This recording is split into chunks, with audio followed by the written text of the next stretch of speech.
3 months after the Truman Doctrine passed Congress, U.S. Secretary of State George Marshall proposed a broader program of American financial aid to help Europe rebuild itself.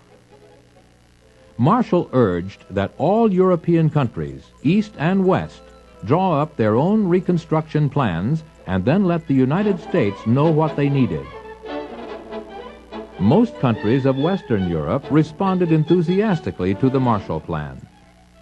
The countries of Eastern Europe did not participate, however. The Soviet Union wanted to model its neighbors' economic and political systems after its own. It opposed the plan as an American attempt to spread capitalism in Europe. The Marshall Plan slogan reflected the American government's view that the spread of communism could be stopped most effectively by helping friendly governments to provide food, shelter, and jobs for their people. During the next 3 years, with massive amounts of American aid, Western Europe began to rebuild.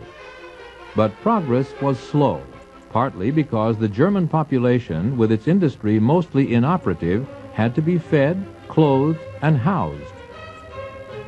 Large numbers of Germans had poured into the western zones, some forced out of territories taken from Germany after the war, and others fleeing the Soviet zone for political reasons. Their needs were draining the resources of a weakened Western Europe. Overcoming British and especially French reluctance to see Germany strong again, the United States insisted upon its solution: to rebuild German industry. To accelerate the rebuilding process, the 3 Western powers issued new currency and began a program of economic cooperation in their zones.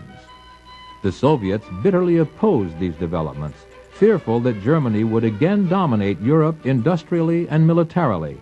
They demonstrated their opposition by confronting the Western powers at their weakest point: Berlin. Although occupied by all 4 powers, the former German capital lay deep within the Soviet zone. In June 1948, the Soviets halted all land and water traffic into West Berlin. Dependent on the West for their provisions, the inhabitants were now threatened with starvation. The United States and Britain mounted a round-the-clock airlift to supply West Berliners with food and fuel. For 300 days, through the summer, the autumn, a long, cold winter, and most of the following spring, British and American planes flew in more than 1.5 million tons of supplies. Unable to force the Western powers out of Berlin, the Soviets finally lifted their blockade.